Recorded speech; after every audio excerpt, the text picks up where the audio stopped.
মা জয়নব, আমাকে একটু পানি দিবি মা? বাবা, আমি এক্ষুনি দিচ্ছি।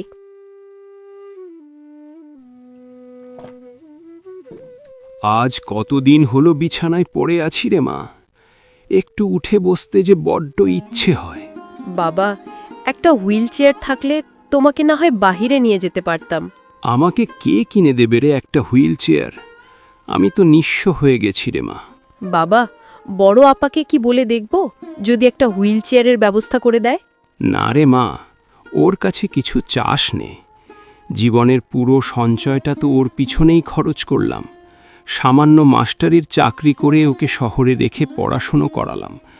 মেয়েকে শহরে পাঠানো নিয়েও গ্রামবাসীর কতই না কথা শুনতে হলো। পরিশেষে নিজে নিজে বিয়ে করে শিক্ষকের শেষ সম্মানটুকু নষ্ট করে দিল। বাবা, কে কে বলল সেটা নিয়ে আমাদের দুঃখ করে কি লাভ আছে? কই, তুমি যে এত অসুস্থ, কেউ তো দেখতে আসে না। ঢাকায় নাকি ফ্ল্যাট কিনবে।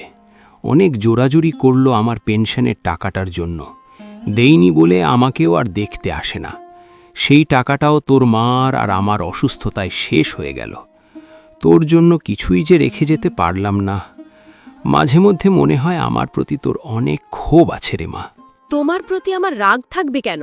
ওসব নিয়ে একদম দুঃখ করো না তো বাবা। আমি শুধু আল্লাহর কাছে প্রার্থনা করি তোমাকে যেন সুস্থ করে দেয়। এছাড়া আমার আর কিছু চাওয়ার নেই বাবা।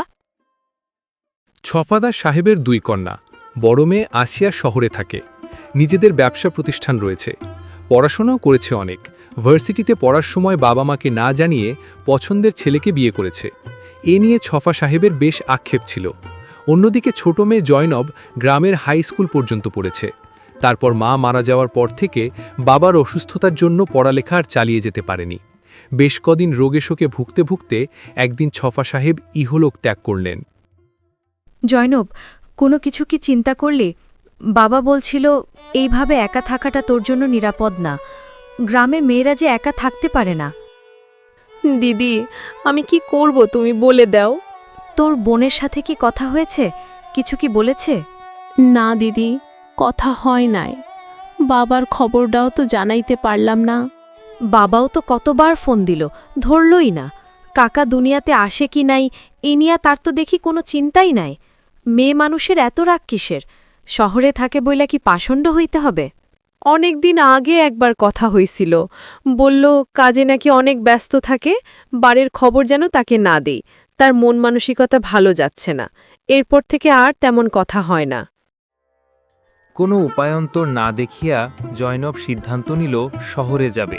বোনের কাছেই যাবে, শত হলেও বোন। আর জয়নবের সাথে তো তার বোনের কোনো বিবাদ নেই। একটা না একটা ব্যবস্থা নিশ্চয়ই তার জন্য করবে।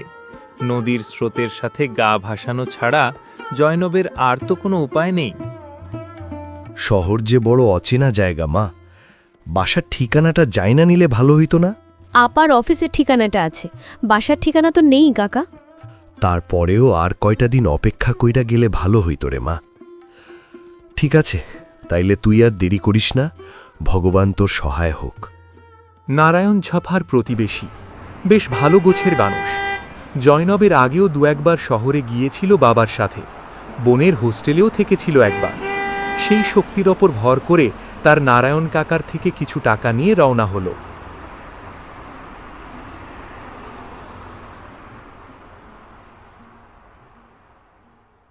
ম্যাডাম, একজন মেয়ে আপনার সাথে দেখা করবার চায়। জনম, তুই? আপা, বাবা তো নেই। তোমাকে অনেকবার ফোন দিলাম, কিন্তু ধরলে না। হ্যাঁ, আমি দেখেছিলাম, কিন্তু যাই হোক, তুই কি আমাকে এত দূর থেকে সে খবরটা দিতে এলি? আসলে আপা, বাবা তো চলে গেল প্রায় 10 দিন। নিরুপায় হয়ে তোমার কাছে এসেছি। ব্যবসাটা নিয়ে তোর দুলাভাই ও আমার মানসিক অবস্থাটা ভালো যাচ্ছে না রে, তাই তোদের ফোন ধরিনি। কিন্তু তুই যে হুট করে চলে আসবি সেটা কল্পনা করিনি। তোর জন্য আমি কি করতে পারি? গ্রামে একা থাকতে আমার খুব ভয় হয়। মানুষজন নানান কথা বলে। আমাকে তুমি একটা ব্যবস্থা করে দাও, একটু আশ্রয় দাও। গ্রাম যদি হয় অনিরাপদ, তাহলে এতদিন রইলি কিভাবে? বাবা তো একরকম বলতে গেলে বিছানায় পড়েছিল। আর বাবা কি তোর জন্য কোনো ব্যবস্থা করে যায়নি? সেখানে থেকে গেলে ভালো হতো না?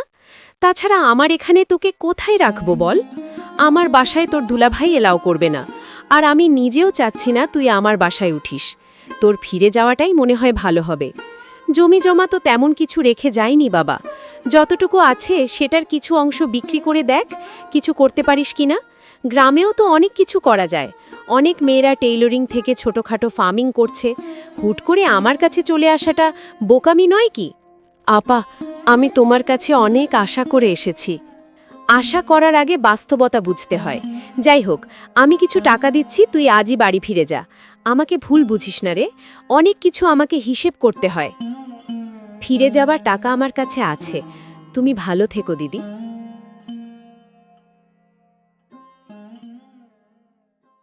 এই, তোর কাছে যা যা আছে সব বের করে দে। কান গলা তো খালি, কাঁধের ব্যাগটা তাড়াতাড়ি দিয়ে দে, সময় কম। হতাশা জয়নবকে ঝেঁকে বসেছে। একবার ভাবে বাড়ি ফিরে যাবে, আরেকবার ভাবে এ তো কিছুর পরও বেঁচে থাকার কোনো অর্থ নেই। এই ছুকরি, কোথায় যাওয়া হচ্ছে? হ্যাঁ, নীরবে নিভৃতে একা হেঁটে হেঁটে। কিরে, চুপ করে আছিস কেন? দেখতে তো ভালোই। এই যে মিয়া ভাই, আমি দেখতে কেমন একটু চায়া দেখেন তো। ফাত্রামি হচ্ছে? কয়েকটা দিব না, দাঁত কিন্তু একটাও জায়গায় থাকবে না। কিরে মা, ভয় পেয়েছিস? ভয় পাইস না, শহরটা এইসব ছারপোকার যন্ত্রণায় বিনাশ হইয়া গেল। অনেক দূর থেকেই খেয়াল করছিলাম, হতাশ মনে ছুটে যাচ্ছিস। ওই যে ছোট্ট চায়ের ভ্যানটা দেখছো, ওইটাই আমার ডে নাইটের ব্যবসা, দুপুর টু মাঝরাইত। কাকা, আপনি আমাকে মা বললেন, আমি যে খুব বিপদে পড়েছি। অবশ্যই, তুই আমার মায়ের মতোই। আমার বয়স জানিস?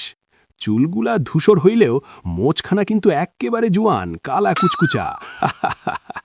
এইটা তোর পিসিমার অবদান। আর তুই যে বিপদে পড়েছিস সে তো আমি বুঝতেই পেরেছি রে মা। এখনকার বিপদের সমাধান হইল বাবার ঘরে চল, যদি না থাকে তোর জাতপাতে কোনো সমস্যা। তারপর না হয় তোর পুরো গল্পটা শোনা যাবে। চরম বিপদসংকুল সময়টাতে এই অচেনা অদ্ভুত গোছের লোকটাকে মুহূর্তের জন্য জয়নবের শেষ ভরসা মনে হইল। বিপদ দিয়েই যখন পথ তৈরি হয়েছে, সেই পথে হেঁটে যাওয়া ছাড়া আর কোনো বিকল্প নেই।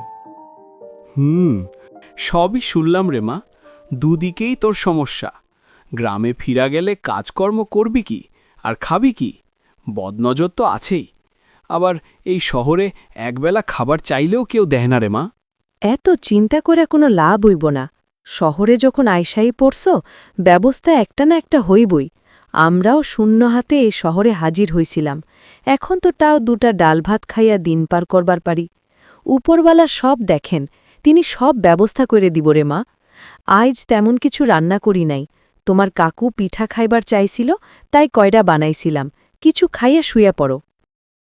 গিন্নি, কি পিঠা বানাইলি? তাই না তো ছেঁড়া যাচ্ছে না রে। শরীরের সাথে সাথে দাঁতের জোরও যে কইমা যাচ্ছে সে খেয়াল আছে? বয়স তো আর কম হইল না, এখন দোষ হইল আমার। কি ব্যাপার, কোনো কথাবার্তা নেই? একদম চুপচাপ বসে আছো যে? কি বলবো? তোমার চেহারা তো বলে দিচ্ছে কিছু বলার আছে। আমাকে জিজ্ঞেস করো কেন? আজ ছোট বোনটা অফিসে এসেছিল বাবার খবর দিতে। কি খবর দিল? ডেড? হ্যাঁ। ওহ, ভেরি স্যাড। তোমার বোন কোথায়? তাকে বাড়িতে চলে যেতে বলেছি। ওহ, এটাও ভেরি স্যাড। তোমার তো এত স্যাড হওয়ার কারণ দেখি না, শুনতে চাইলে তাই শোনালাম। তাহলে তোমার জন্য একটা স্যাড নিউজ আছে। ব্যাংকের ম্যানেজার ফোন দিয়েছিলেন। সেন্ট্রাল ব্যাংক থেকে হুলিয়া জারি হচ্ছে দায় পরিশোধ করার জন্য। Now think how you can solve it. আমার কাছে এর কোনো সমাধান নেই। আবারও সেই পিঠা, আজ আর রক্ষে নেই। বাহ, এ তো দেখছি অমৃত। এত স্বাদের পিঠা এ জন্মে তো খাইনি। এই পিঠা কোথায় পাইলি গিন্নি? রাতে তো খাইতে পারো নাই, গুড় নারকেল ছিল, ওই দিয়া সকালে জয়নব কয়েকটা বানাইল। আমি কি আর সাধেই তোকে বলি? মানে বলছিলাম আর কি, আমার মাথায় একটা দারুণ আইডিয়া এসছে। আজ থেকে চায়ের সাথে পিঠা বিক্রি করব। মানুষ তো রুটি কলা খায়, আমি না হয় পিঠা কলা খাওয়াবো। জয়নব, বুদ্ধিটা কেমন হইল রে? বানাই দিতে পারবি না? কেন পারবো না কাকা, অবশ্যই পারবো। স্যার, এতদিন তো খাইছেন পাউরুটি, আজ চায়ের সাথে দিলাম পিঠা। খাইয়া দেখেন, যদি ভালো লাগে। পয়সা লাগবে না। তাই নাকি? তা দাও তো দেখি। তোমাদের পুজোর পিঠা নাকি গোপাদা? না স্যার, নতুন ব্যবসার চিন্তা আর কি। আপনাকেও ভালো লাগলে কাল থেকে পুরা দমে শুরু করব। আরে বাপরে, এ তো দেখছি খেতে বেশ। আমাকে হাফ কিলো পাটিসাপটা আর হাফ কিলো মালতোয়া দাও তো। বা গোপাল, কতদিন এরকম পিঠা খাইনি রে। এ তো স্বাদের পিঠা আনলি কোথা থেকে? ওই আমার মেয়েটা বানাইলো আর কি। প্রতিদিন কিন্তু চাই, আজে বাজে জিনিস খেয়ে পেটের তো 12টা বাজিয়েছি। ওসব না খেয়ে পিঠা খাওয়াই তো ভালো। আজ্ঞে, শুক্রিয়া। এভাবে গোপালের পিঠা বিক্রি শুরু হয়ে যায়। সেই সাথে তার পিঠার চাহিদাও দিন দিন বেড়ে যায়। একটা সময় গোপাল তার চায়ের দোকানের সাথে পিঠার জন্য আরেকটি ভ্যান তৈরি করে। জয়নব সারাদিন পিঠা বানিয়ে দেয়, আর সন্ধে হইলে দোকানে এসে গোপালকেও পিঠা বিক্রিতে সাহায্য করে। জয়নব, তোর হাতে বানানো পিঠার সুনাম এখন মানুষের মুখে মুখে, বিক্রিও বেশ ভালো। সবই উপরওয়ালার ইচ্ছা কাকা। আমি বলছিলাম কি, যদি একটা দোকান ভাড়া নেওয়া যেত, সাথে 2-1 কারিগর নিলে সুবিধে হতো। কাকিও বলছিল, দুজনে তো অত পারা যায় না। হ্যাঁ গো, জয়নব ঠিকই বলেছে। আমি কি আর বসে আছি? ওই জায়গার সবাইকে মোটামুটি আমার চেনা জানা। ওই দিন সুলেমান সাহেবের সাথে কথা হলো, সামনের মাসেই তার কাছ থেকে দোকান ভাড়া নেব। দোকানটা যদিও অত বড় নয়, তারপরও মোটামুটি পাকা কথা। সেইখানে পিঠার সাথে থাকবে মিষ্টি, সাথে আমার স্পেশাল চা। ছোট থেকেই মানুষ বড় হয় কাকা। আমাদের অত বড় দোকান দরকার নেই। উপরওয়ালা চাইলে বড় হবে একদিন। ঠিক বলেছিস রে মা। তার বেশ কিছুদিন পর জয়নব নতুন দোকানের যাত্রা শুরু করল। 1 পা 2 পা করে জয়নব তার লক্ষ্যে এগিয়ে যাচ্ছে। আর গোপাল নামের অদ্ভুত গোছের এই লোকটা এতিম জয়নবকে সন্তানতুল্য ভালোবাসায় শক্তি ও সাহস দিয়ে যাচ্ছে। আমি এখন দেনাগ্রস্ত, সবকিছু শেষ। এই সবই হয়েছে শুধু তোমার জন্য। শুধু কি আমার জন্য? আমি কি বলেছি ব্যাংক লোন নিয়ে ব্যবসা বাড়াতে? যতটুকু ছিল ভালোই তো ছিল। দুজনেই ভালো চাকরি করতাম, বেশ ভালোই চলছিল। তোমার বুদ্ধিতে ব্যবসায় নেমে আজ রাস্তার ফকির। এখন জেলে যাওয়া ছাড়া উপায় নেই। দেনা কি শুধুই তোমার, আমার নেই? তাহলে দেনা পরিশোধ করে আমাকে উদ্ধার করো। ওই কর্মচারীদের বেতন না দেওয়ার কারণে মামলা ঠুকে দিয়েছে। আরেকদিকে ব্যাংকের লোকজন রীতিমতো সকাল সন্ধ্যায় পাগল করে দিচ্ছে। সুদে আসলে যা হয়েছে তাই ফ্ল্যাট আর প্রতিষ্ঠানের মাল সামানা বিক্রি করলেও তো হবে না। বাবার সম্পত্তি সব বিক্রি করেছি। তোমার বুদ্ধিতে আজ আমি নিঃস্ব। তুমি কি করেছ? কত টাকা দিয়েছ? সবই তো বাপের বাড়ি পাঠিয়েছ। কি বললে তুমি? তোমার কারণে যে পরিবার ছেড়েছি, সেখানে কিনা আমি টাকা ঢেলেছি? এখন দয়া করে সেই পরিবারের কাছেই ফিরে যাও। আমি সত্যি বলছি, আমাদের সম্পর্কটা এভাবে আর টিকিয়ে রাখা যাচ্ছে না।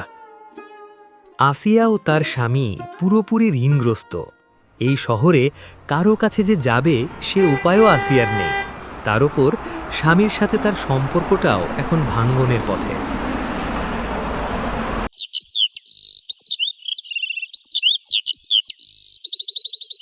জয়নব, বাড়ি আছিস? মা, তুমি? কাকা, জয়নবকে ডাকছি, সাড়া দিচ্ছে না। কোথায় গিয়েছে বলতে পারেন? জয়নব সাড়া দিচ্ছে না মানে? আমি তো জানি জয়নব তোমার সাথেই থাকে।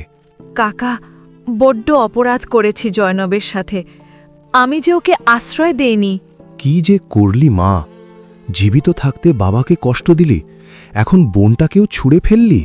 কাকা, জয়নবের সাথে কি আপনার কথা হয়েছে? কথা তো হয় রে মাঝে মধ্যে। বলল তোমার সাথেই আছে, কি জানি কি দোকান দিয়েছে, বেশ ভালোই আছে। দিদি, তুমি? বোন, আমাকে ক্ষমা করে দে। এই শহর আমাকে বড় নিষ্ঠুর করে দিয়েছে। বাবার অভিশাপে আমি ধ্বংস হয়ে গেছি। তোর সাথে আমি যে অনেক বড় অপরাধ করে ফেলেছি, আমাকে ক্ষমা করে দে। তোমার উপর সত্যি আমার কোনো রাগ নেই দিদি। টাকার পিছে ছুটতে ছুটতে আমরা কখন যে জীবনের মায়াটা ভুইলা যায়। দুঃখ করো না দিদি, তুমি আমার সাথেই থাকবে। আল্লাহ চাইলে সব কিছু আবার ঠিক হয়ে যাবে।